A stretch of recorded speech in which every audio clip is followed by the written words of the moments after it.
What up? What up? It's Monday morning, Monday brunch, whatever you want to call it. I got my coffee.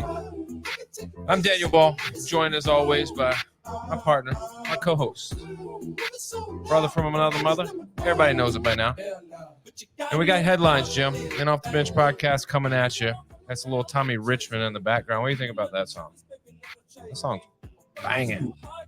I can vibe with it. It ain't ideal for 10:27 a.m., but I mean, I think it's perfect for 11:27 a.m. What do you think about that? I think it just says that you're in a better mood than me. I mean, it is what it is. You need to snap out of it because it's a new week, new things to talk about, new things on the horizon.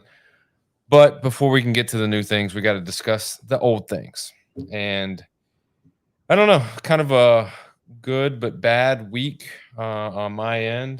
Good but bad week, maybe in some aspects on your end. But the weekend, I think, started really well for you, but kind of fizzled very quickly. So, but we'll start with baseball, the high points.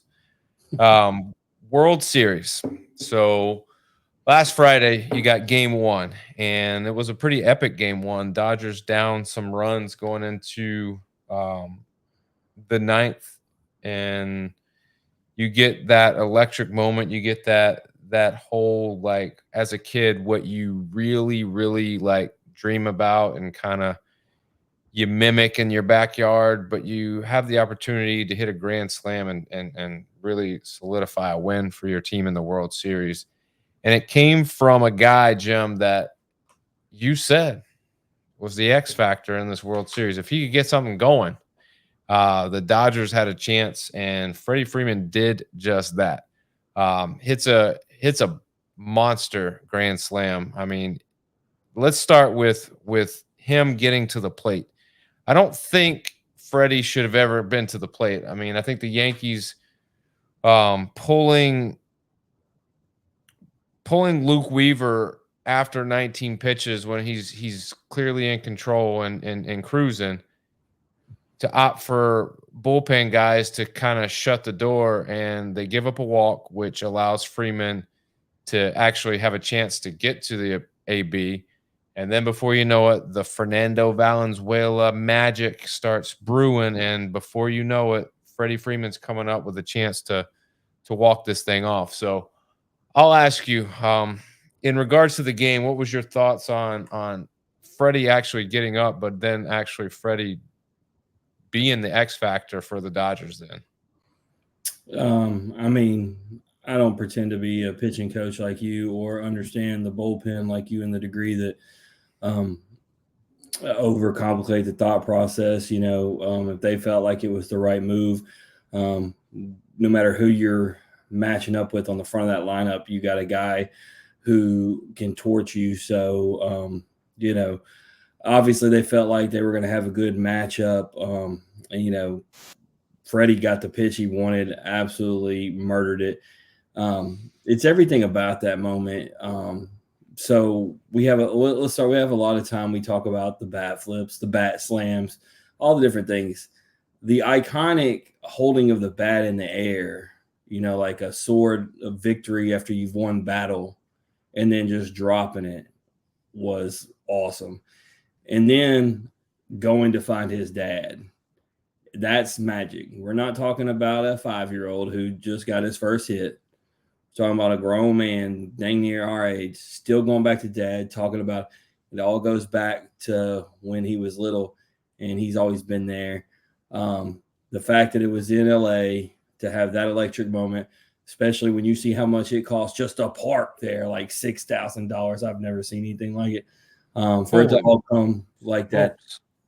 I mean, let me ask you a question. I sent you a clip of the Bat Boys. I love what they do. But it wasn't even just them. Where they were sitting, I think, was media. I could be wrong, but I saw other people with like computers. Whether it's just them or media, is the World Series worth being at if you have to have binoculars to even see anything? No, not a chance. I'd rather honestly be able to hear the game and hear the commentary on the game. I love seeing the game, but at some point what are you seeing? Well, It's and like, it's funny because their clip, you can't see. Not only can you not see anything, but think about this: they were sitting in the left field as far as you could, and this bomb was hit to right field. Like yeah. I wouldn't have been able to locate that ball.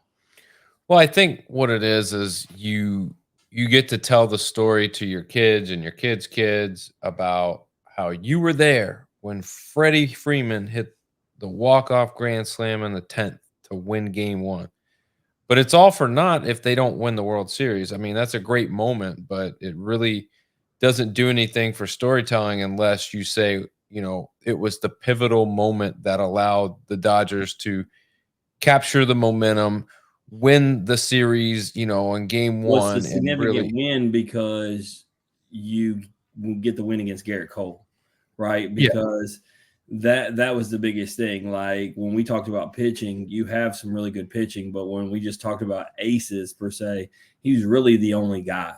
So getting the win when he's on the mound at home, protecting, your home field, that was massive. And then you said, is it for not, you then get to game 2 and you win again. And so, I mean, obviously you got to flip back to New York, but you talked about momentum, talk about protecting home field. They did everything they're supposed to do and needed to do. Yeah, I mean, this came down to not Garrett Cole. Garrett Cole pitched a phenomenal game. I mean, he gave up 1 run, 4 hits, 6 innings pitched. This is one of those situations where you're going to need Garrett Cole at his best if he gets an opportunity to come back again, and then possibly you need him as fresh as can be if you're going to spot throw him in game 7, 1 inning to close it out. So this was a strategy thing with the 6 innings because he was cruising, and I think that's part of the reason why they And pulled him I out. felt good when Stanton hit the bomb. He's been hot. They get the lead. Obviously, it's fairly early in the game, but with Garrett on the mound and them getting a lead, I felt like what, like I really feel like New York's probably got this game. Like I said, way too early to maybe have that feeling, but that's kind of the vibes it was getting. And so, yeah, like you said, he comes out and the Dodgers just grind. And then the Yankees don't put any more runs on. And that leads to the other question. We had the discussion before this series started talking about legacy. And right now, especially when you play in New York, Daniel, Aaron Judge is public enemy number 1 by his own fan base because he hadn't even been able to muster up a hit. Do you think there's no point in even, beating on that down? Do you think he gets it turned around in game 3? I think they have to, or they're going to get swept at home. Not just the I mean, Yankees at home. I'm talking about Aaron Judge specifically. He hadn't even so got a hit. so here's the thing. I looked at this. So who would you say is considerably the face of the Dodgers right now? Probably Freddie Freeman. Just You're talking about right in I this would, in this right moment. now, yeah, Yeah. Freddie Freeman, just because of what's going on. And the face of the Yankees, unfortunately, right now is the opposite because they've lost 2 games. So the face is Aaron Judge. Mm-hmm. But the reality is, here's the story behind the 2 of those. Aaron Judge or Freddie Freeman only has 1 more hit than Aaron Judge. Freddie Freeman is 2 for 9. Aaron Judge is 1 for 9. The difference in the 2 is both of Freddie Freeman's hits are home runs. And that was your comment going back to Stanton. That's what you told me, though. You take the bad with the good as long as dude's hitting them out, and that's what same thing for Freeman. Yeah, and so what I say is that he's got 6 Ks in those 10 at bats. That's the issue. If he was putting balls in play or drawing walks or doing something productive, at least even if it's grounding out but moving runners in or RBIs, like he's not doing any of that to help his case any. So I think he's going to turn it around. I think, Buehler, I think when you look at game 3, Buehler's going to start for the Dodgers. And I think he is a better pitcher than oh shoot, who they have going for them. I'll find it in a second. But anyhow, I will say this. I think Bueller is a better Clark's. Yeah. So for Bueller, I think he's a better pitcher. The problem is with Bueller is he's going to give up a shit ton more runs. Like the Dodgers have to score 6 or 7 to win the game when he's on the mound. And so I think this is a prime opportunity for Aaron Judge to sit and be patient and grab some pitches that he can actually hit. But he doesn't necessarily have to put all of the pressure on him to do it, because the reality is he's got a guy named Mike Stanton and a guy named Juan Soto that can hit just as many home runs as he can. So I think you just minimize what you can do. With Mike Stanton, are we? Yep. Or I mean, John Carlos Stanton, whatever you want to call him. I mean, the guy wants to change his name. It's still same dude. Hey, look. Here's what it comes down to. We're talking about the big names. We're talking about Freeman. When you look though, like if you look at the Yankees runs, they're coming via Soto and Stanton. Where is anybody else? Whereas the Dodgers, you got Tommy Edman, shout out, former Cardinal, and you got Hernandez. Like other guys are contributing outside the big names, and we knew that's the key, right? It was going to have to be somebody else can help. It's easy to talk about Freeman gets a second home run, but that home run really just helped put the lead higher. But it was actually Hernandez and Edman that got him there. So it's about the other guys. So that's the question the Yankees have to have.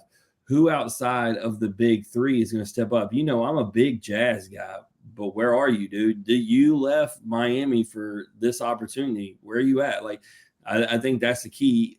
Outside of Judge, who else? Getting it turned around. Who else is going to help? And that's my fear, because as of right now, through 2 games, I haven't seen anybody who's going to be willing to step up and do that. I mean, listen to this. Not seeing, I mean, you got Rizzo, who's a vet. He needs to be the guy, in my opinion.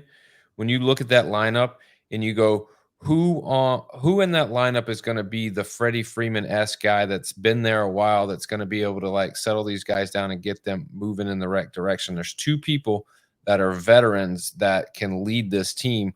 One is Garrett Cole, because he's pitched in big time games before and he's been in the league a while. And the second is Anthony Rizzo, who he's so respected in the league and he's such a good player. Like he can be the one to help turn this thing around. But he's got to get into these young guys' heads. He's got to calm them down. He's got to take them out of the pressure-filled moment and just let them go back to playing baseball. Yeah, and the other guys were combined. I was looking. The other guys were combined 1 for 14. But, we had as Mike would say, give Yamamoto his flowers, though. Sent you the pitch by the pitcher ninja. That umpire, I forgot his name. He actually is from here in DeSoto County. Might have to get him on the show, but his eyes and how big they get on that curveball and the drop on that thing.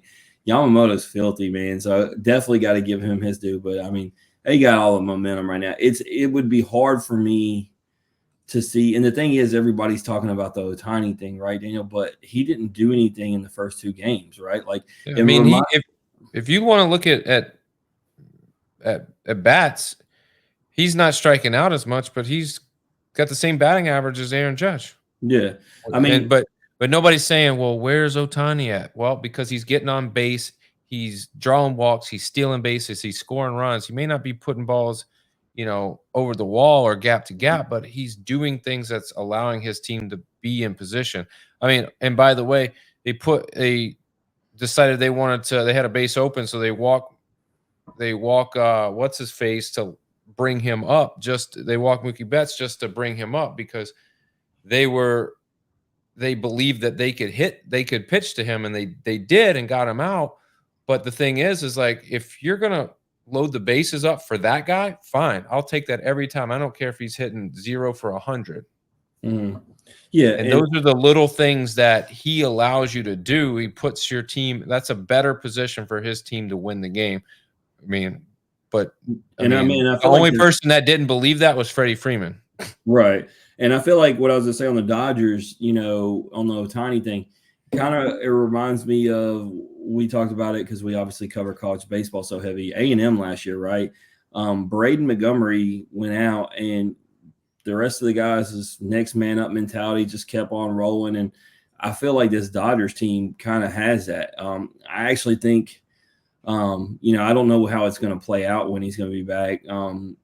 If he plays tonight, whatever. But I think a lot of the other Dodgers probably, as much as they love Ohtani, love the opportunity of being able to win and everybody not say, oh, the Ohtani Dodgers, because that's what it feels like a lot of the time, right? And so they probably relish in this opportunity. I don't think it probably scares them even in the slightest.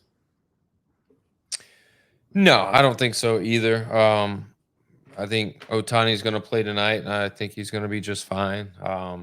Whatever it is, he'll deal with in 2 weeks when he's wherever he is chilling. Let me ask you this: we joked and I said this thing needs to go to 7 or it's a failure, right? And obviously, game 1 leaves us with anything but failure. We want the because we talked about it, like in regards to our fandom, like we don't like either of these teams, but we want the Yankees to win tonight, right? Because we want a series. If this thing goes 3-0, like it loses a lot of steam. Yeah. You want the Yankees to win. You want this to draw out. I mean, obviously, Major League Baseball wants the same thing. They want a 7-game series. They want games like they've seen, moments and stories like Freddie Freeman. But yeah, you definitely want the Yankees to win. I think if you're a baseball guy, unless you're a Dodgers fan, you're good with the Yankees winning just to extend the series.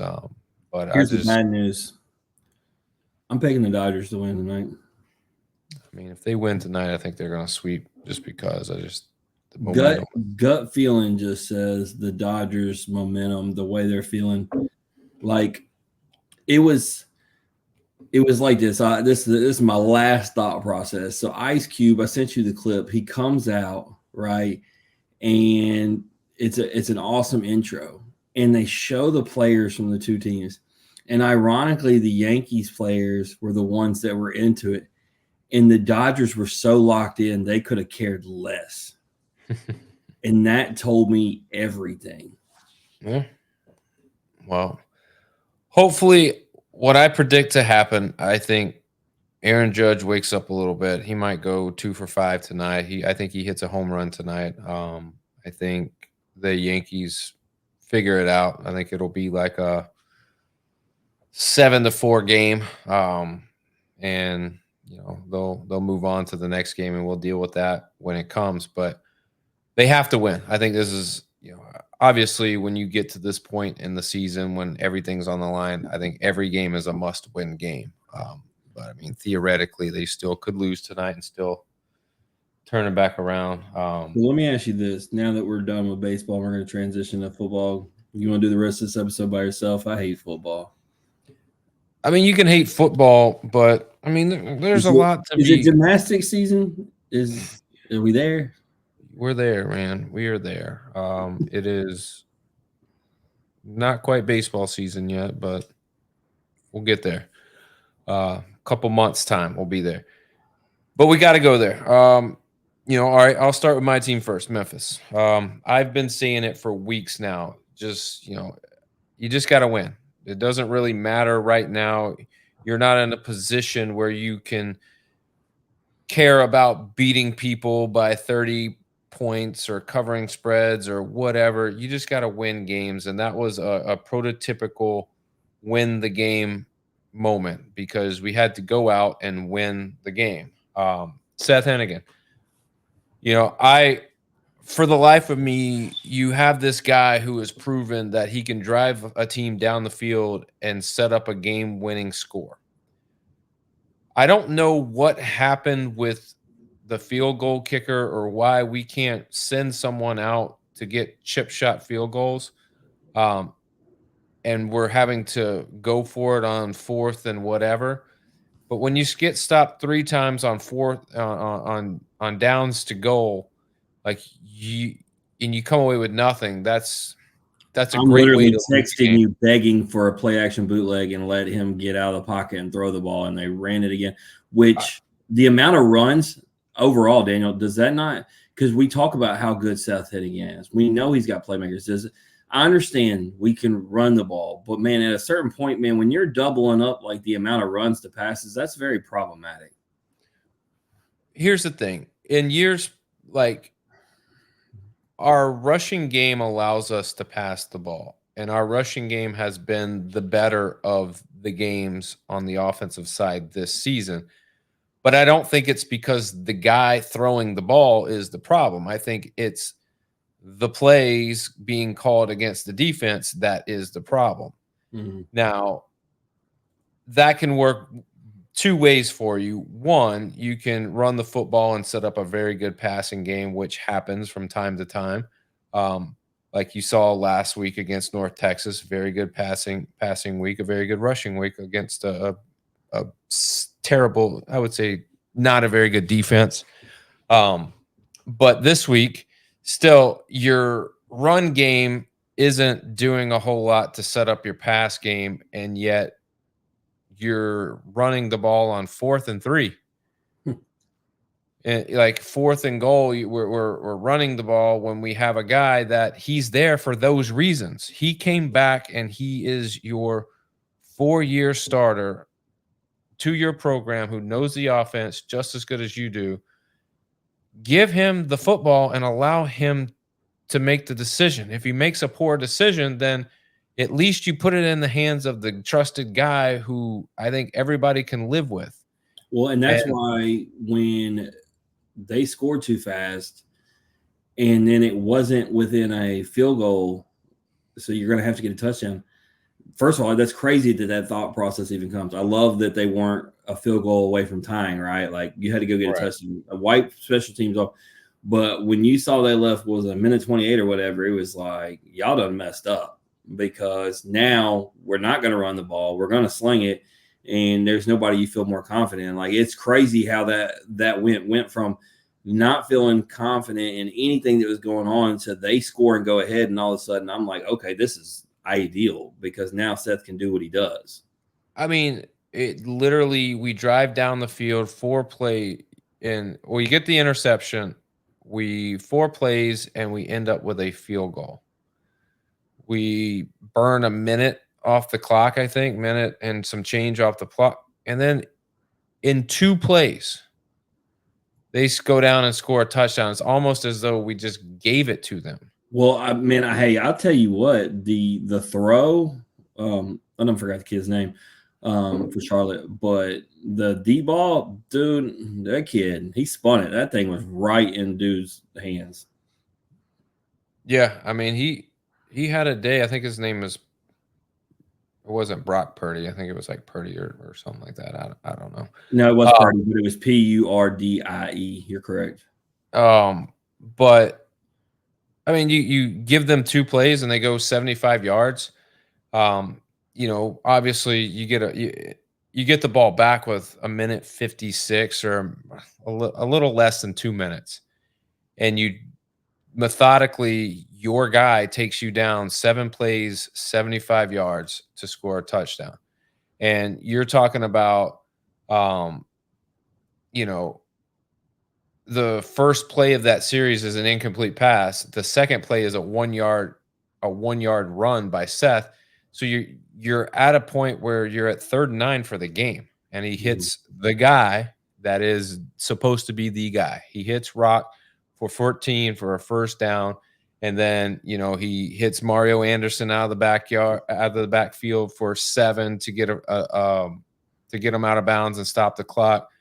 Then you get Lanphier, who is been kind of absent over the past few weeks, but comes up big with a big catch, and then obviously to Mario Anderson, and then again to Rock Taylor for the I touchdown. want to talk about both Rock Taylor throws, and then I'll let you get your perspective, what you told me via the whole catching thing. But both throws, actually 2 completely different throws in the way he does it. But the one that Rock drops, dude, perfect. I mean, perfect. But even the one that Rock has to make the difficult catch, something to be said about why Seth Hennigan is an NFL quarterback. because while that has to still be a difficult catch, he put it in the place that you have to. And that ball wasn't thrown later. That thing's thrown right off the – he does his drop and releases and puts it where he knows his guy is going to be. The timing on it is perfect. Both those throws are why Hennigan is an NFL quarterback. And with that thought process of NFL, you told me why Rock dropped the easy one and caught the hard one. Explain your thoughts. So it's just like when we talk to baseball players, like you're limited to the amount of practice time that you have. The assumption is that you're a high caliber athlete and you can make the easy catches. So what you do in practice is you practice a lot of these hard catches with defenders and blockers and things like obstructing you and these unreal like spots where you got to reach out of bounds and keep your feet in bounds and make catches and one-handed grabs. Like you see it all the not time. Wrong, because if you go and watch them pregame, especially the out of bounds one, you see that drilled like nonstop. And I think a lot of it has to do with this sensation, the social media age of wanting to go viral. Nobody cares when you run a 10-yard slant and you catch the ball and you have a 14-yard gain and it hits you right where it needs to hit you. People want to see passes with one-handed catches. They want to see where you're catching the ball, looking back over your shoulder and reaching forward to catch the ball. Because your whole theory is correct, because it goes back to the Ole Miss LSU game. That whole game goes differently if that perfect ball by Jackson Dart in his hands is caught. He drops it. That kid goes on to have like 10 catches on the day, some of them ridiculously hard, but you drop the easiest one of the day for like a 75-yard touchdown. It's crazy to me. Yep. It's it's kind of the same thing. I saw this almost happen in the Bucks and Falcons game. Kyle Pitts catches a ball, big time play. I want to say it was like a 60-yard pass, and he gets right before he gets past the goal line, he just holds the ball in one hand out. And, defender doing what defenders do. They're trying to Antoine Winfield, who's a vet in the league, Pro Bowler, tries to knock the ball out. And I honestly thought he fumbled before he even got into the end zone. Luckily, the nose of the ball barely crossed the plane, and they ended up calling it a touchdown. But why even chance it? Just run your ass into the end zone and then do whatever it is that you want to do. That's almost as bad as dropping it. I think it's worse, man, because it's like it's giving up. At least with the catch, there's a defender, and like with Rock, like there is like this timing thing, and a guy is on you, and it's in the moment, and you're having to battle somebody. So I can understand a drop like that, or even you're coming off of a move or your footwork, or you're hitting a cut and the ball is right there on you and it creeps on you faster. But in this particular case, you did all the hard work. You're just running to the end zone. It's lack of effort. And I can't stand that. That's a lack of focus and effort. And that's two things that you can control. But Rock obviously makes the catch, and much needed. And they end up going on to, they caught a break. Actually, we kicked the ball off to them again, and they catch the ball on a knee, but then return it. I don't think you could see it unless you replayed it that his knee touched, but returned it. I mean, about 60 yards and put them in a good position to win the game, really. But luckily, they brought the ball back to the 4, and we ended up getting a safety and catching an onside kick, and we went on with the victory from there. So, which, by the way, maybe because I just don't see enough safeties or pay attention. Since when do you not do a safety punt? How old am I? I don't know. Because you shouldn't benefit from a safety and be able to do an onside. I don't know if they get that onside win the game. They would have benefited and won the game because they got a safety. That doesn't make any sense to me. Maybe I have to go back and look at it. Maybe they did punt it, but for some reason, they did onside kick it. You're correct. I thought it in real time. I didn't understand. Oh, I just remember I think it was like Colby Drake or somebody up front catching the ball, and I was like, that's an odd place for him to have caught the ball. It didn't go far enough at first, and then it just found its way after it touched somebody else's hands right to him and he covered it. But yeah, whole scenario is weird. But I remember, and like I said, maybe I just don't pay attention enough. Safeties don't have enough. You think I would know football better? I don't know. Maybe it's just NFL. I thought you always do the safety punt, but whatever. No, you would think, but I mean, hey, maybe they do things differently these days. They do. They change everything. But if we want to talk in terms of things that are good or bad for Memphis. So they won a game. That's about as far as the extent of all the good things for football that happened this weekend, because the reality is Boise State squeaks out their win against UNLV. Um, Navy does lose, but they lost to a team that is clearly better than anybody on Memphis's schedule. But also, they got beat pretty bad. Notre Dame just made it like, I still think Navy is a good team, and I think Notre Dame maybe had a good game plan for them, or maybe Navy didn't show them everything. I don't know. But Notre Dame made it look like they didn't belong on the same And playing that's field why, with them. as they continue to talk about Army, I'm not even paying attention because they have Notre Dame down the line. And what I just saw, Navy's better than Army per my own eyes. And that's going to happen again. Notre Dame is going to own the service academies. And yes, but what it boils down to is, Memphis losing to Navy doesn't look any better now that Navy goes to and plays Notre Dame and gets beat. If Navy was to beat Notre Dame, then it would make the loss somewhat easier to swallow in committee's eyes. But at this point, it's kind of null and void. And even when Army goes down there and loses to Notre Dame, it's still not even. You're going to be it's going to be a net neutral. Like, there's not going to be any I'll tell benefit. you this. When you go in there to Navy and manhandle them in their house, and don't forget, week one, the same environment LSU was just in, they went into College Station and won. It, for the life of me, we always say Notre Dame's going to Notre Dame, among many other teams that we know do that. It just baffles me that they lost to Northern Illinois. Like, because if you look at just those two wins, and every other win they've had has been handily. If I would have been able to make it that Notre Dame Stanford game I was supposed to go to, not that Stanford's going to beat the tar out of them. Like, Notre Dame is actually a really good team. The problem is Notre Dame is always going to do what they do, and it's just baffling they lost that Northern Illinois game when you look at the A&M and Navy game specifically.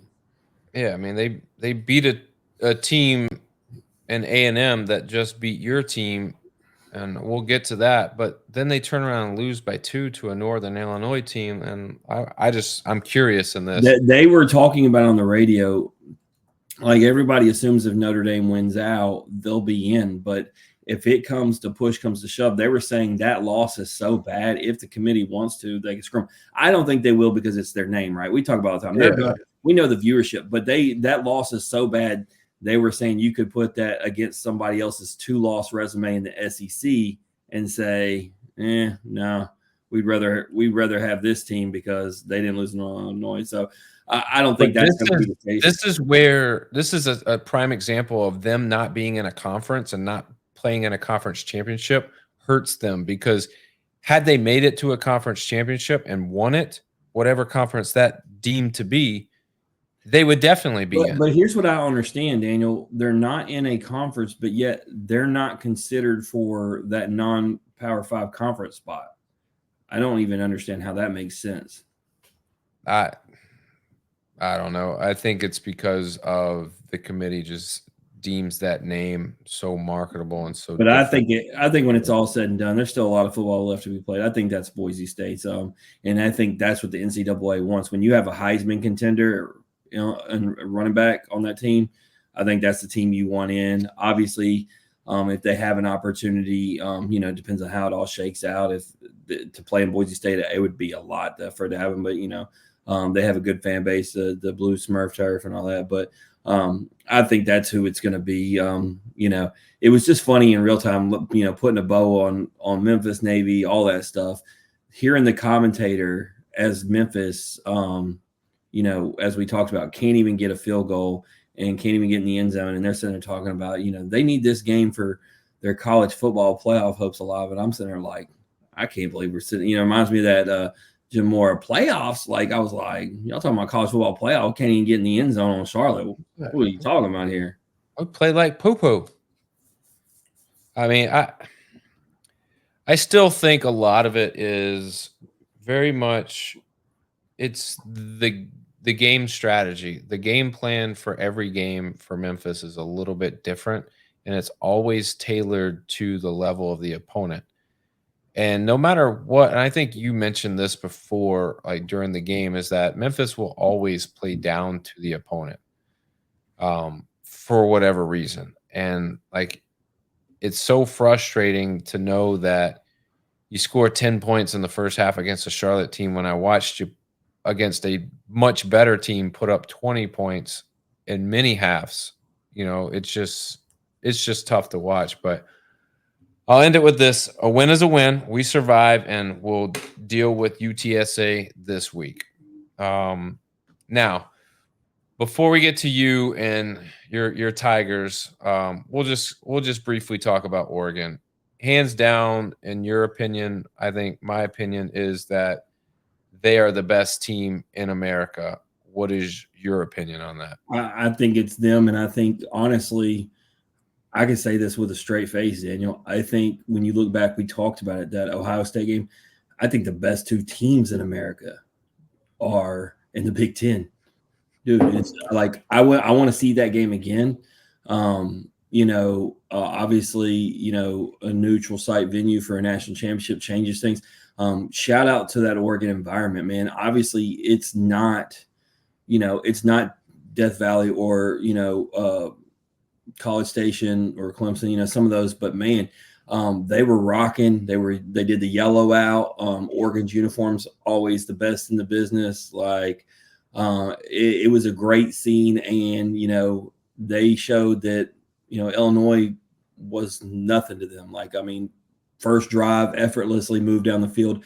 And what still baffles me, Daniel, is I watched the Oklahoma Ole Miss game and thinking about Dylan Gabriel not being able to get on the field for Oklahoma, and then watching him slinging at Oregon. And it's like, this is Joe Burrow all over again. Yeah. I was going to ask you a question. I'll bring it up. Let me write it down so I don't forget. But yeah, I think the one team that you got to look for is this week is a Penn State team when you're looking at rankings, because if they beat Ohio State, now we're talking about Oregon and Penn State 1 and 2. If it's a close game, like, you could legitimately say that the top 3 best teams in the country are from the Big Ten. Yeah, well, if nobody would have predicted that. If Ohio State beats Penn State or Penn State beats Ohio State, whatever one, I think they jump Georgia, because I think 3 beating 4, 4 beating 3, and especially Penn State not having a loss, and then Ohio State's loss only coming to number 1. I think that would make that jump. But yeah, like, I mean, it's crazy, but I think it's one of the years where normally as an SEC fan, like, I kind of like tip, whatever, man. Like, I ain't impressed by the Big Ten. I genuinely think the 2 best teams. The only full game I've watched of Penn State in its entirety was the USC game, where I wasn't impressed. So maybe that was the wrong game to watch. So I'm a firm believer in Ohio State. But yeah, man, dude, it's crazy. That game's gonna be everything. And let me just go ahead and throw a dagger at the NCAA. Y'all are trash for making that game at 11 a.m. Daniel, number 3 against number 4. What the are we doing? Especially when it's at Penn State. How do we not have that as a night game and a whiteout? Unless maybe that's the ploy, right? They don't want Ohio State to have to go in that environment. I don't know. I don't know how that's an 11 a.m. game. That baffles me. I don't think it's not going to matter. No rockets. Yeah, but Daniel, no top 5, no top 10 matchup should ever be at 11 a.m. That's a disservice to college football fans across America. It's a disservice specifically to those fans, because they don't even get remember how mad I was at the Tennessee LSU game was 11 a.m. that's the reason why Tennessee was able to take over the stadium. It had nothing to do with the way they were playing the game. A lot of LSU fans decided not to even go into the game because they were just getting their tailgate set up and just decided to watch out there, because the way a lot of those people are, they're more about family, culture, environment, whatever. They'll sit out there and drink and eat and watch the game that way. And so that's why Tennessee fans were able to move and migrate towards the bottom. Like, most people love the whole experience. You know that. You know how Tiger Lane, even with it not being massive, you love the tailgate experience. When you do an 11 a.m. game, you take that out, especially when you're talking about a top 5 matchup where you can hype up all day. Yeah. If game day is coming to your game, you need to have a night game. But I mean, think about that. Think about what you're saying. Game day signs off with their picks and then the kickoff's there. That's just weird. I agree. A lot of times game day doesn't even get done by 11. They're still making their picks and carrying over. So I'm looking to see, well, what is the night game? Texas A&M, South Carolina. That's your ABC, ESPN night game. Louisville and Clemson. Those are your 2 ESPN opportunities. And then Georgia, Florida is always at 3:30, so it's not like that's any different. But at least you got Kentucky, you got Kentucky, Tennessee on the SEC network that is not even a good game. Like the night slate, to your whole point, obviously you were talking about ABC, ESPN, but there isn't a single night. I mean, dude, there's not a game that's better than that. SMU is the only game that you might be of intrigue. That's not a knock on those teams. That's bad scheduling. That, and when you have 4 channels that you can broadcast to, well, 5. You got all 4 of the ESPN channels, and then you have ABC. Mm-hmm. Like, so there's at any given time on a Saturday, you have the availability to flex games to whatever channel you would like without even having to change the game, other than the Penn State Ohio State game, which you can flex until the evening. The problem is when you market a 12 p.m. game, some jabronis out there decide, well, if the game's not over by 4 o'clock, then I've got a dinner to get to. No, you buy your tickets for a 12 o'clock game and they flex it to 7. Guess what? You change it to a tailgate brunch and you get after it. That's what you do. I'm going to tell you something. I almost forgot to bring it up. Talking about that Vols game, I'm going to look at it right now. Bro, like, I've got a decision to make that I almost forgot about. I have tickets to the Vols Kentucky game that were sent to me by one of our loyal listeners. Told me I have to check out a night game at Tennessee. I've already seen that they're going dark mode unis too. Like I feel like I really need to go. But man, like, I have no real desire to see Tennessee, Kentucky. I don't know. What do I do, man? Like, because it's going to be night. It's going to be electric. The Power T. Never seen a game in Neyland. Like, obviously, he sent me 2, so I can, take Jax. WWDSD. What would Dylan Sampson do? Oh, he would just try to win the Heisman. That's it. Man. I mean, that's an easy decision for me, just based on my fandom. But for you, the problem is, like, I'm going to LSU, Alabama the next week, and we know how I do when it comes to the fall. To the spring. So, like, the fall is when I spend a lot of time at home, and, like, I don't want to, like, get myself in a bad spot, going into the spring. Yeah. Well, see how the next couple of days go and make your decision then. You got tickets, so it's not like you. And I think it's going to have 100,000 people there. I'm sure if there's a ticket that somebody would like to have, I'm sure you my tickets. Here we go. So I had to remember my password. Never used this Tennessee site before. Shout out Brennan Davis, who is the winner. He's I am the Volin on, like, Vol villain. You know what I mean? Anyway. Oh, I gotcha. Mm-hmm.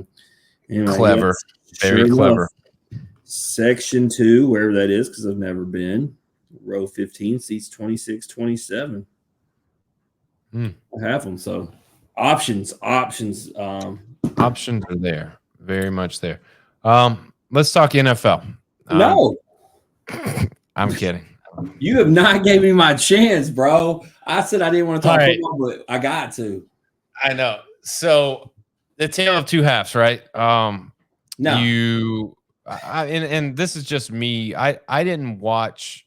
I was watching the game, but also I was at a party, so the game was on, and like I'm looking at it every couple minutes, just kind of catching some of the stuff. But to me, it looked like not the greatest game played by either team in the first half, but LSU was doing enough to what I would think to win the game in the second half. However, that wasn't the case. LSU was I don't even know if they left the locker room to start the second half, dude, but a bunch of bodies were in their uniforms. I don't know if it was the same dudes or not, but I'll give you a chance to say your piece because you weren't happy, and this is how I know you're not happy is because you'll text me in real time when LSU's on, and then when things start going bad, then you don't say a whole lot, and that's kind of what happened. And I get it. Like I actually was texting people in real time before we were down that the game was over, and you just have to realize and understand the situation. And I'm gonna get there. Let me be clear, very clear. This isn't being salty. I just want to 100% transparent. A&M didn't beat LSU. LSU beat LSU. That was one of the most epic implosions, but it goes back to the first half. Who do I even want to start with? Oh, I'm gonna start with Brian Kelly because I've never liked him. Dude, you're trash. Okay. Your mentality's trash, the way you coach is trash, your play call is trash, all that stuff. The way you handle your players drives me nuts. Okay. Like, let me tell you something, Daniel. If Nussberger, I'm going to fast forward to the second half and come back around to the first half. If Nussberger throws a pick, he goes over there and puts his hand on his shoulder and talks to him. Dude, when Ramos misses a kick, which, by the way, both first two kicks that were missed, dude, I love when Herb Street's on the call. I feel like that dude knows everything. And he literally, and how he sees stuff, he goes, before they even show the replay, he goes, it looked like the hold wasn't good. And sure enough, shout out Ace Ventura. Laces were in, bro. And so, like, I didn't mess up on a joke. They were. And so he shut. And how he sees that is beyond me. And so, but I bring that up because I watch him, and they had a hot mic too, absolutely lashing his kicker, telling him to kick the effing ball through the upright, and absolutely blitzing him. But yet, Garrett Nussmeier is making way bigger mistakes. And he's got his hand on his shoulder talking to you like that. Let me be clear, Daniel. First of all, that's a human being. Second, you may need him later to win the game, and you may need him in future games. Well, let me stop you for a second. It's a human being, yes, but that's a grown ass man on a second front.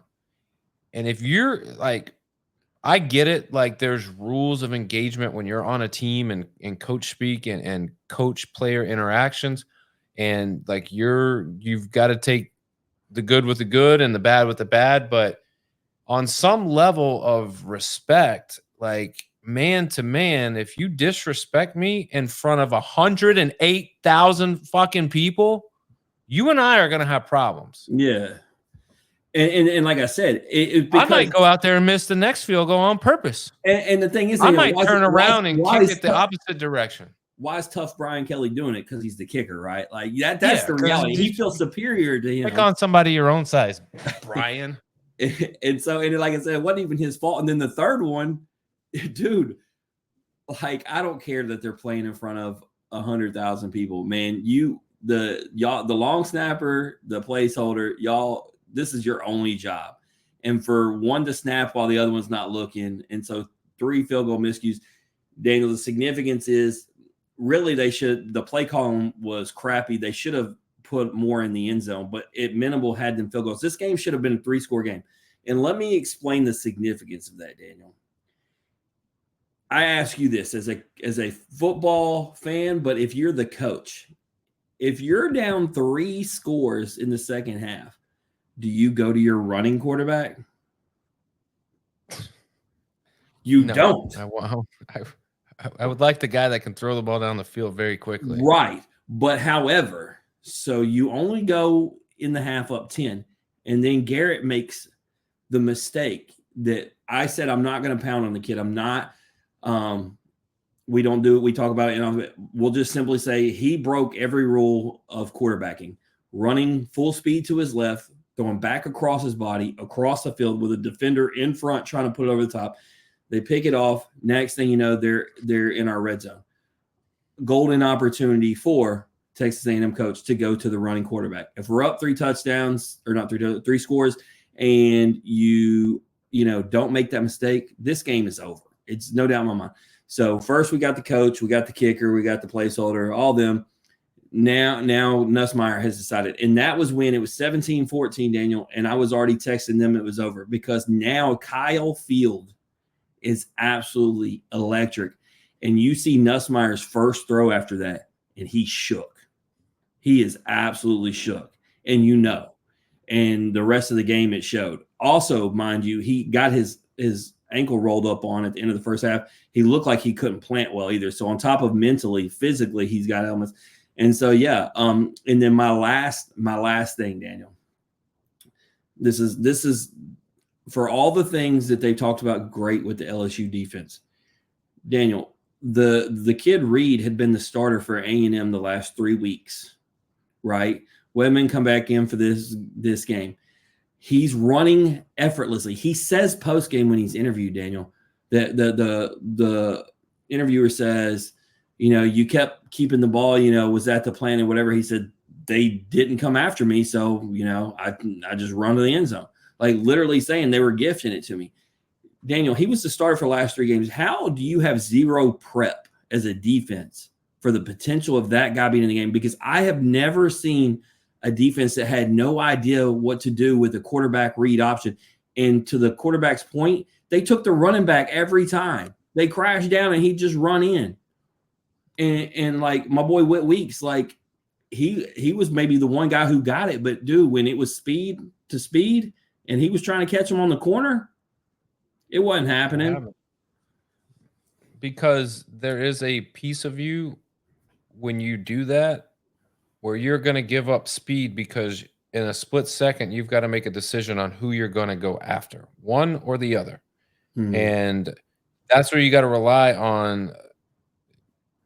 To my knowledge, somebody should be going after one while others are going after the other. That way you can control both. But when everyone targets one or the other, that's why it works so well, because they do it all the time, i.e. Memphis versus Navy. I mean, it was the same shit every series. But for these guys, I just think for LSU, you allowed the fans to get back into the game, which they were clearly out of. Mm. And you're right. I think LSU, the 2 losses that they've had, they beat themselves. I don't think the team is better than them by any means. And here's the scary part. So Reed does that, right? And while, good story, right? I know who Reed is not. He's not Jalen Milroe. And I know who runs really good and passes really good, regardless of some games. And so I love LSU fans still saying, oh, you know what? We're definitely better than Bama. Are we? Are you? Are we? Like, I'm going to that game and I'm going to try to make myself believe that LSU's got it in the bag. But I'll tell you this, I wouldn't put a dime of my money on it, Daniel. I wouldn't either. I mean, here's the reality. Both teams are having a bye. Both teams are coming back ready to play each other. And I don't know what kind of coach, because I don't know either one of them as well as the previous coaches that were in those positions. But it's going to come down to the coach who is preparing his guys the best over this next 2 weeks span prior to this game, because this is a big game.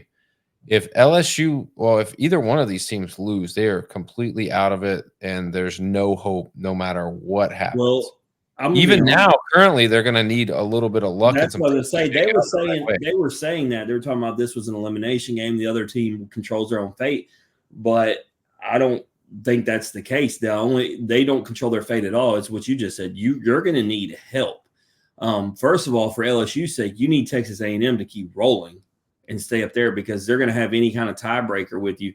But you're going to need help because with what we were talking about with the Big Ten, right, and the fact that you have to put an ACC and a Big 12 team and all that stuff in, all these people who are thinking like 5 SEC teams are going to get in. That's not the truth. That's not going to happen. And so you need A&M to keep winning, and then you need Texas, who plays A&M, right? Like I think that's the one that would kill you, right? If A&M rolls into that Texas game and then Texas beats Texas A&M. Well, those two hold over you, and then Georgia holds over you, right? Tennessee is currently above you.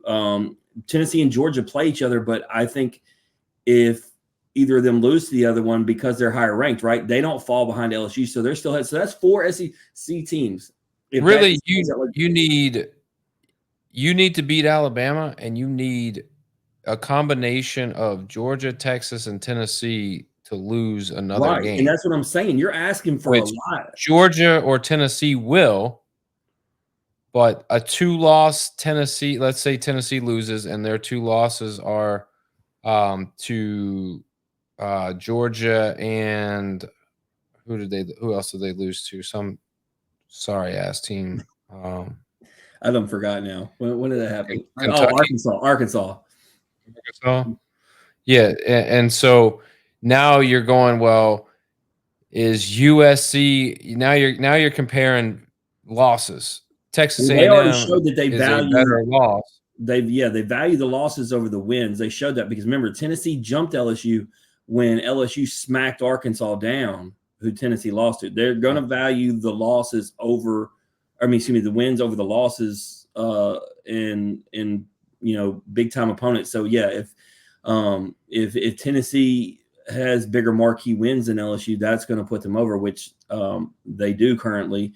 I don't know. It'll be interesting with the committee. I don't want to root against Tennessee, so for me, I'm hoping the obvious. I want Texas to be the team that implodes. I'd have to look at their schedule.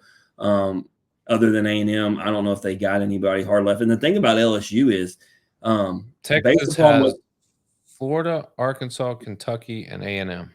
Those are their last. You need to hope that they lose to a bad team because, as I say, the thing about LSU, not only do they got to beat Alabama, then the next week, based upon what we've seen, they got Vandy the week after. What would normally be a bye week, they gave Texas everything they wanted. Obviously, have beaten Bama and Kentucky, that's the thing. They got to escape back-to-back weeks. So I'm not. Look, I told you before this all started, right? Like, here's the thing. I told you I didn't think they were a college football playoff team when we started the season. I told you that. I definitely solidified that after USC. I of course bought in because I'm a fan. I get engaged. I thought we were a better team than A&M, and so now here we are. And it's just back to what I thought before the season. So it is what it is. If I'm to pick in order of who I want to win it all, I really like the Oregon story. I really like Ohio State, and then Dylan Sampson for in off the bench purposes. Outside of that, I don't want anybody else to win. Well, that's a good way to move on to NFL. And you got Jaden Daniels first, but I want to do him last because I got a hypothetical that I want to throw to you. We'll start with Jameis Winston. Jameis Winston gets the opportunity to start for the Browns. Goes out and beats the Ravens, dude. Just gunslinging. I don't think he had a career day or anything. Chubb did not do much on the ground though. It was on Jameis's arm.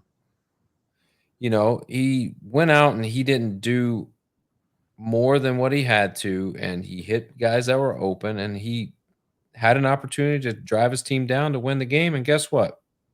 He fucking did it. He did it. Jameis has always had that in him, but he's also has those games where he can throw 3 or 4 interceptions in him as well, and I think that's kind of the balance that you're gonna get with him, but I think he is a breath of fresh air, in my opinion, for Cleveland because he That is was the very story. animated and passionate, and he's up and he's fiery, which is the opposite of what Deshaun Watson That is. was the story for me, and that's why I had this on here. It wasn't so much about Jameis, it was about you hear them talk about the analysts say Stefanski is being forced, literally forced to play Watson, and how miserable it makes him as a coach. You say breath of fresh air to Cleveland, specifically the coach that didn't have to play the quarterback that's being paid bukus of money, and he's taking the blame for their losses when the quarterback is really the problem. Crazy part is, Winston does this after they deal off their best receiver too. That's even wilder. Like, it just tells you that this Cleveland team, we knew this. So this Cleveland team has been good until the whole Watson thing. They were in the playoffs. They've been, they have talent everywhere, and literally went out and made the worst signing in history, overpaying a dirt ball, and then he just buries your team. And so that was why it was a story. Like, and you love to see it because you're a guy who likes Jameis. I'm a guy who likes Jameis. He's funny to watch. He's animated, and he can make big time throws. We know he makes mistakes, but what does it do for Cleveland long term? Probably nothing. But at least for the rest of this season, if they ride it out with him, they can have some fun with some football games, especially beating your rivals and killing their momentum, because Baltimore looked like a team that might be headed to the Super Bowl prior to yesterday. I mean, if you look at his numbers, 27 of 41, 334 yards, 3 I'd have took him in touchdowns, fantasy over CJ Stroud. But if you get that from him, you're going to have an opportunity to win. Bottom line, you're going to have the opportunity to win, and I think that's all Browns fans are asking for these days. It's just an opportunity to be in a game and try to win, because they just proved that they can go down there and they can win. I'll tell you this next one. Yeah. I want to say it because I want to bring it to you, because it goes back to, like I said, you did the segment before the season individually. It was clear for anybody who didn't listen to that, Daniel Ball was completely bought in on the Lions before the season started. Tennessee's not a good team, but in an NFL day and age, you just don't see teams get taken to the woodshed that way. And really, they called the dogs off, right? They could have hung 70 on them. The weapons in the arsenal for Detroit, when you talk about, and right now they're missing one in Jameson Williams, who's out with a 2-game suspension. But when you talk about St. Brown, when you talk about the two-headed monster of Gibbs and Montgomery, you got Laporta at tight end, and Goff just slinging this thing around. Dude, like, I don't care that Kansas City is undefeated, Daniel. To me, there is no doubt in my mind that the Lions are the Super Bowl favorite. I believe in their playmaking ability. Clearly they got to figure out a way to replace Aiden Hutchinson, which is a big hit to their defense. They've talked. It don't matter if you score 50 points a game. True, but you would like to have some pressure on the quarterback on their side. But apparently there's a lot of talks there. They're in the market. They're trying to find someone. But it's for me. I look at it from a fantasy standpoint, right, Daniel. Having a Detroit, but I don't see on the, and I'll just tell you this, on the Lions schedule. Here's the quarterbacks that they have. This is the quarterback list that they're going to face, and you're talking about getting pressure on the quarterback. You got Jordan Love, CJ Stroud, Trevor Lawrence, Anthony Richardson, Caleb Williams, Jordan Love again. You got Josh Allen, Caleb Williams again. You got Brock Purdy. You got Sam Darnold. There's only one guy really in that group of people that the quarterback can beat you. And that's Josh Allen, and I'm not even confident that just him can beat you. Yeah. So when you talk about Aiden Hutchinson, you have to have pressure on a quarterback. I don't think so. I think CJ Stroud can run it on you, but I don't think he will, just because, like, if you don't, he's going to run if he feels pressure. If you're reading that schedule off, and you said Jordan Love first, does that mean Green Bay's their next game? Yeah, Green Bay's their next We're going to game. get a lot solidified then because Green Bay has continued rolling, and their defense has actually been pretty decent. So if Detroit But here's the thing. Jordan Love got hurt. He came out of that game and didn't return this week. So I don't know what his status is and if he's going to play or not. Let's go hypothetical. Let's say he was healthy. If they smack down Green Bay, it would just really. I'm already sold, but it would really solidify. That's clearly the best division in football. Minnesota, a really good team. They lost on Thursday night because, I mean, Matt Stafford's still Matt Stafford. I think people forgot he got Kupp and Nakua back and then just start slanging the ball over the yard. That's really the story of the Rams this year. I mean, week 2 he lost both his receivers and hasn't had them until then. And so I say all that to say that wasn't an indictment on Minnesota. And there was also a lot of pressure because there's a lot of trade talks around those Rams players. So I think they wanted to come out there and prove something. But Minnesota, very good. Green Bay, very good. But Detroit, absolutely elite. And so, and I think with that, you mentioning those quarterbacks at least told me about how many teams with winning records. So Detroit's only going to have more and more time to be battle tested and continue to prove who they are. But what I was going to say was the fantasy aspect, right? It's hard having a Detroit fantasy player because they spread the ball around so much. Like if you watch, here's the thing, right? If you have a Detroit player, you're going to get a touchdown. Like that's the cool part. Like you're not going to have zero. You're not going to have a very bad game. But if you're needing your guy to break off 20 to 30 for you, Daniel, to get a dub, you ain't getting it because they're going to spread it around. Yeah, I mean, they had 52 points, and they had probably 5 different guys score touchdowns. I mean, all the stars got them. Montgomery got them. Gibbs got them. And they got them. Laporta got it.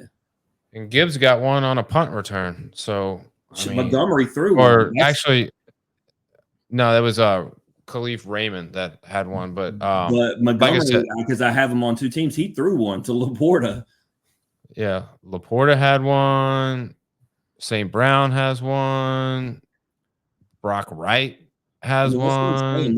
They're so talented. And Jared Goff, man, he's got to be loving his job, Daniel. Like when you got weapons like that, an offensive line to protect you. And you know, that's a team you were talking about earlier, like Memphis that runs the pass. That's a team that does that and does it very effectively. And it helps when you have 2 dudes that you can rotate. The Detroit literally drive to drive. I don't know how much you've watched it. They'll just basically do that. You know, Montgomery always gets the first drive, Gibbs gets the second drive, and they just rotate it all game. Fresh legs. We can move from the best teams in the league to the worst teams in the league. I'll start with the Cowboys. So have I given up on the Cowboys?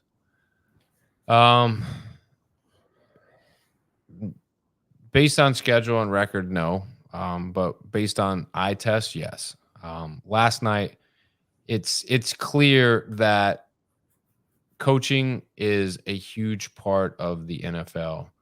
And when the 49ers had 3rd and long and 3rd and short, it's clear to me that the schemes and the play calling is at a level higher than what Dallas coaching can operate at. And that's because it was.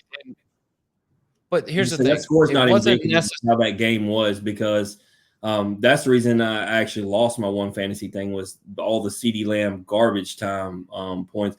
49ers were handily in control of that game. I wouldn't call them garbage time, but I mean, you find your best player, and all of a sudden he scores touchdowns.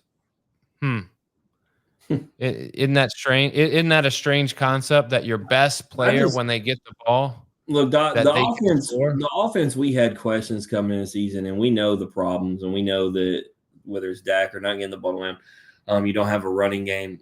The thing that baffles me, because San Francisco's offense has struggled, and go back to the Saints game, right? Just absolutely rolling on the Dallas defense, and that's when we realized, okay, this Dallas defense isn't what they've been. To watch them go from last year being as good as they were to this year just being beyond pedestrian is what still just baffles me. Yeah, I am I am a Dak guy, and I like him, but when he throws interceptions, it's like, how does this happen? Last night, he throws an interception in negative territory, and it was double coverage to a guy that isn't your best player, and it's like he threw it right to them, and it's like, why are you throwing that pass? And then he throws one, he gets, you know, Nick Bosa coming right at him, and he has to release it early, which I still think he had time to make a good throw, but he throws one short and it gets picked. But both of those throws that are interceptions lead to points off turnovers. And when you look at a 6-point game where you had to score 14 in the fourth to even give yourself a chance, that's not a good look, man. And that's what's killing you. And the running game is a big reason why that the Dallas passing game sucks. It's because I think the receivers are fine, and I think they could probably get the ball to CeeDee Lamb more and be more creative with the game plan. Because I mean, when Debo's not getting the ball in the passing game, they'll put him in the backfield and make sure that their most athletic player gets the football. Like, it's not that difficult. But with these guys, you got 4 Pro Bowlers on defense out, and that makes a difference. But the defense wasn't what lost you the game. It was your inept ability to move the football rushing.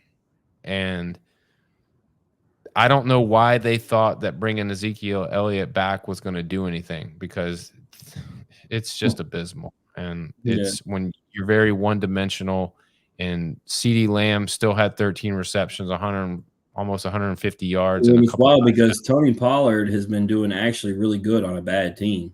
Like, I bet he would do anything to have switched it back, and they paid him the money, and he stayed in Dallas. You know who is living life so anxiety-free now? Derrick Henry. He's like, man, I dodged a bullet there. I'm glad they didn't offer me, because they probably would have offered him more. And now look at him. He's doing it up big, because I don't think he would have done the same thing with Dallas. I just don't think the game plan is the same. They would have overrun him. He would have got tired, and who they had behind him wasn't going to help. Even though Zeke did have a touchdown last night, so there's that. I think I could. And King Henry didn't, because I have him on 2 fantasy teams, and I had him on an anytime touchdown ticket on my parlay. So there's that. Well, hey, it is what it is. But I have not given up on the Cowboys, and the reason being is they still have 2 games with both Washington and Philly left. Another game with the Giants. So a lot of divisional games left to play. Is it a much slimmer shot because they probably need to win both of all of those games? Yes.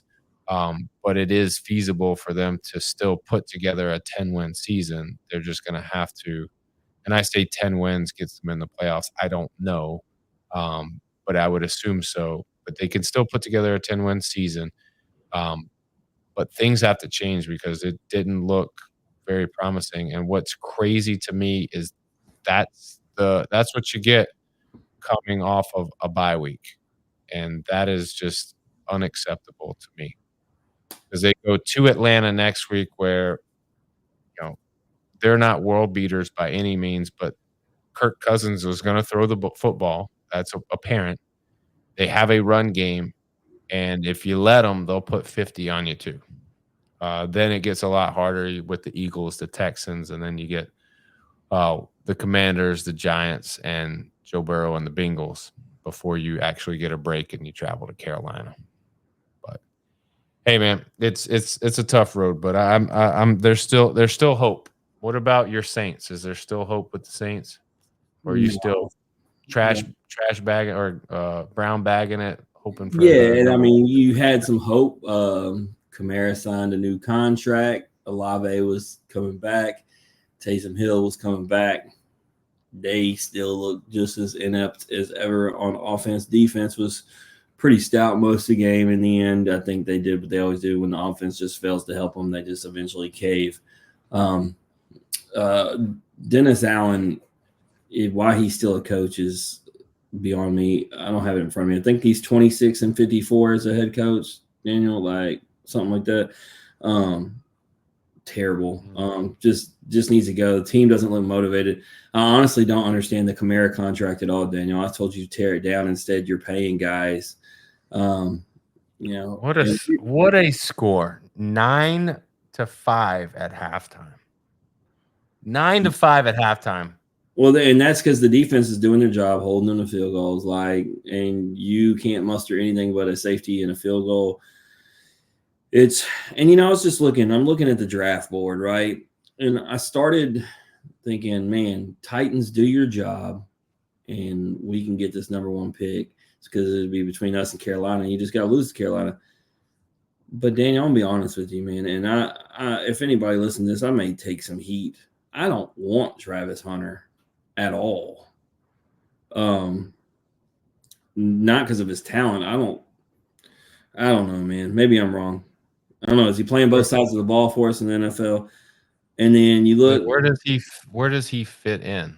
He doesn't, because we're actually, if you don't add in anybody, corners aren't our issue at all. So only that'd be a boot. And then I don't think you go out and get a wide receiver. So if you look, the highest ranked player that isn't one of those two is Mason Graham, defensive lineman from Michigan. You don't want, you got Rattler back there. You've already paid Carr, so you're not going Milrow. So I'm thinking here. So I was going somewhere with this. If you look at the best ranked positions on that board that the Saints will probably take and what they do, I'm not even excited about the possibility of a high pick, because they're going to take the highest rated offensive lineman up there. That's what they do normally anyway. So I don't even get excited about a big draft splash, whatever, even though offensive linemen are key, right? That's actually the right pick probably. But you don't need that. You don't need to get that guy with the number 1 pick. Right. So maybe trade back. I don't know. Knowing them, they'll probably get Derek Carr back and go win a few games and piss me off anyway, right? I'm all in on fantasy now at this point. I think that's why I'm mad that both my decisions. They'll go 6-11 and be the third worst team in the league. I literally am disinterested in anything the Saints do the rest of the year. I'm all in on fantasy, which is why I was mad. I literally one was on the app. I texted you. I don't understand the ESPN fantasy app. That's why I like Yahoo. Literally had Jaden Daniels zeroed out on Saturday morning and said game time decision. And so I just assumed he wasn't playing because they zeroed him out. I put in Patrick Mahomes, lost by 5 points. Jaden Daniels outscored Mahomes by 13, so I would have won.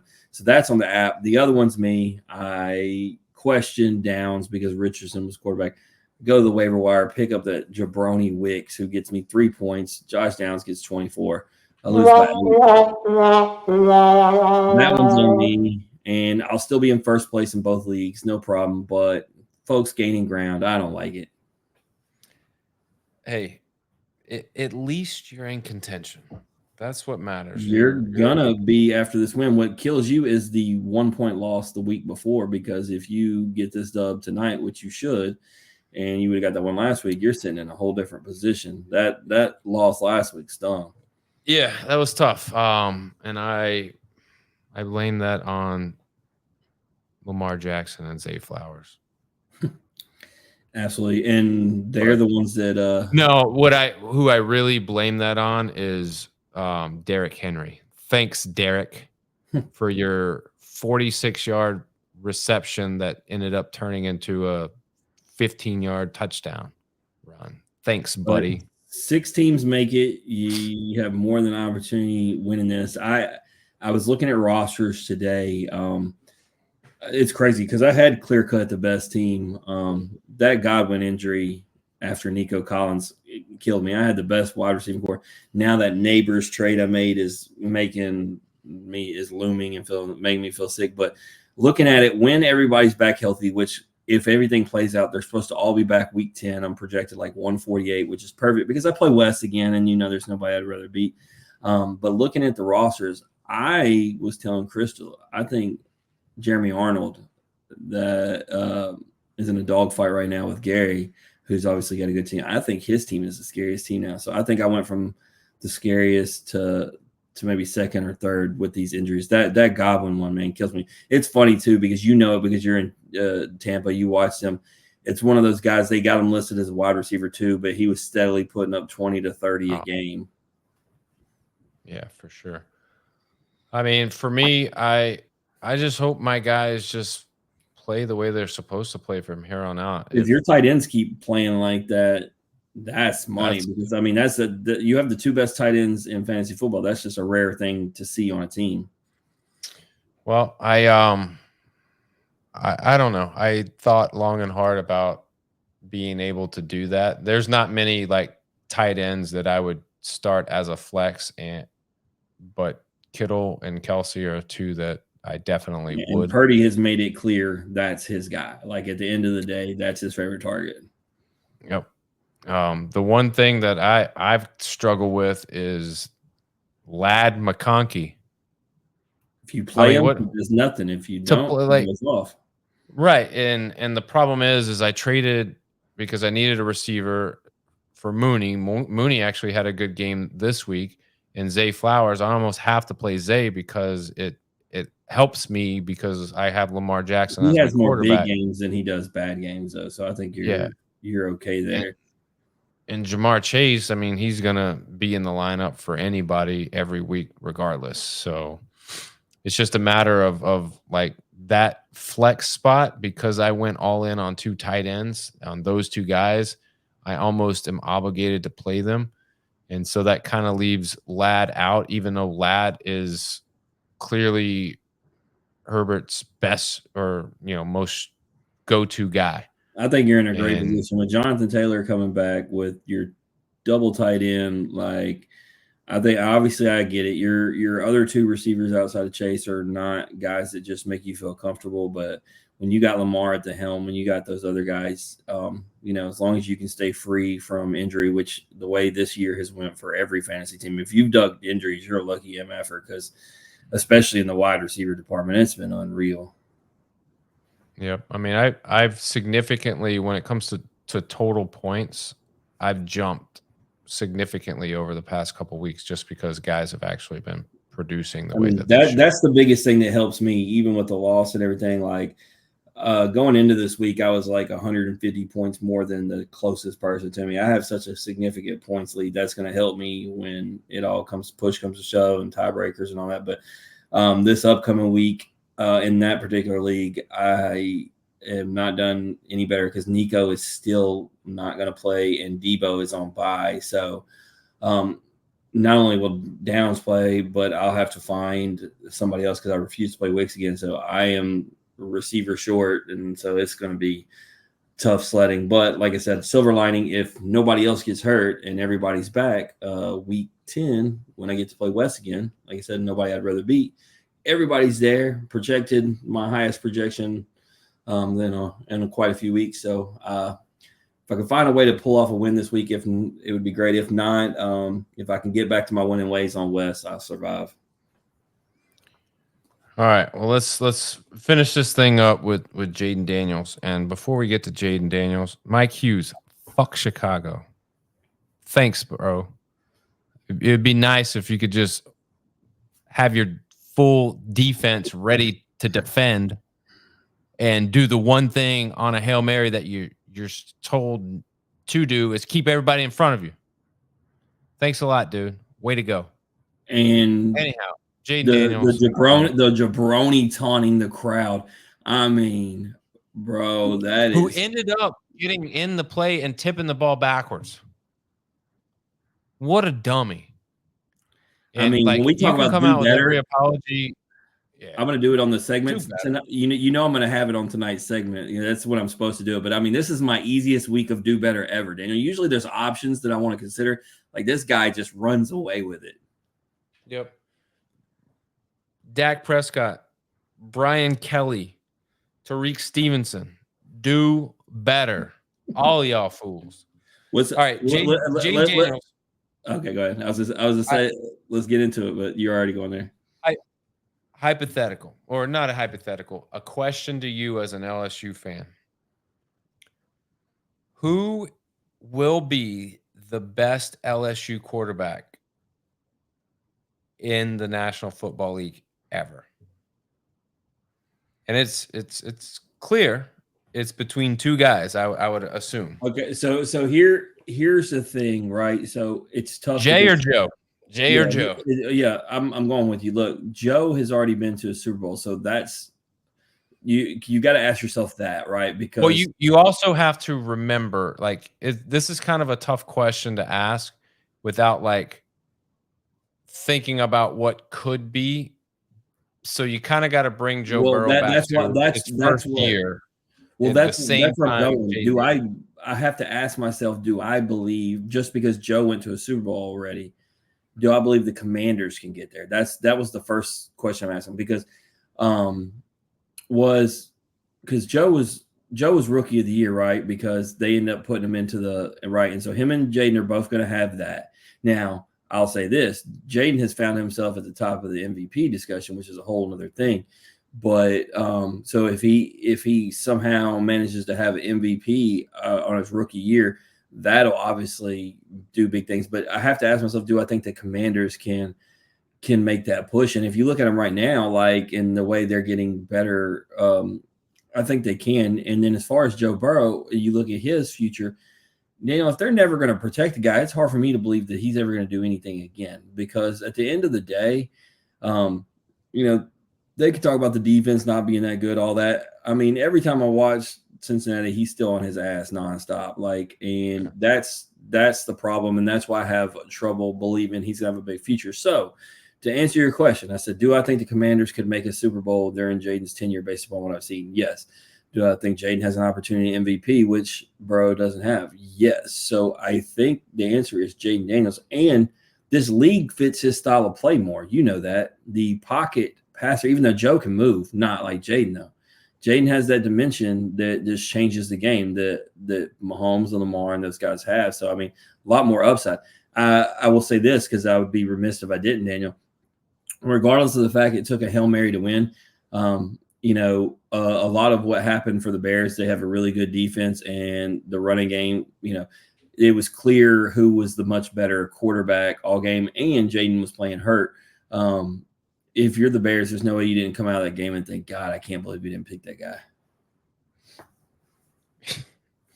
Yeah, I don't understand it. The dude almost didn't play because his ribs are jacked up, and he still chunked it 65 yards on the money. I mean, ESPN said he wasn't playing. so there's that. Hey, let me tell you something I could have never predicted, Daniel. The idea of being pissed off about putting Mahomes in my starting lineup in fantasy. Hey, you ever see that coming before this season? Good grief. I mean, but yet they keep winning. The damn Chiefs, boy. I mean, that's first world fantasy problems right there. Hey, no, I want to take it to a real world with the Mahomes thing. I heard the dumbest statement on the radio. I think it was Chris Canty. He said his guy said it to him. One of them, it was on that show. Anyway, in the morning, he said, at the end of the day, there's still nobody I want more on a final 2-minute drive than Patrick Mahomes to throw me a touchdown. And I was like, the dude's got like 3 games this year where he hadn't even thrown a touchdown. So you can't really believe what you just said, can you? I was like, dude, there's 5 guys I would want in a final 2-minute drive right now before Mahomes. Am I crazy? It's not saying that he's not an elite player still. No, I just think it comes to confidence and exuding the confidence, and if there's anybody that I would say, who of these people thinks that they can lead their team down the field? I think Pat Mahomes is the guy. When you look at him, he's like, all right, guys, let's go. We're going to go fucking score right now. I want Kirk Cousins. I mean, Kirk Cousins is another guy. He may go out there and throw it right to a defender, but he's going to make you believe you guys are going to score. Baker, I think, is another guy that he he I gets feel bad. animated, I fired genuinely up. feel bad for Baker, man. Having a monster year and losing your top two receivers And just sucks. still had a chance to win yesterday too. I know, but think about that. I don't think that Atlanta wins at all if Evans and Godwin are there. And I mean, it's easy for me to say, well, shoulda, coulda, woulda, but I mean, those are two elite dudes, and I feel bad because Baker's been and like you said, he's still doing his thing. But man, I thought Tampa had a chance at being a contender. Like that really hurts. All right, dude. Let's get up out this piece. What we got tonight? Cannon Peoples, Tennessee. Tennessee baseball back on it. Cannon Peoples. We'll see y'all tonight. Sitting Off the Bench podcast. As always, remember, strong body, sharp minds, grit and grind all the time. We're out.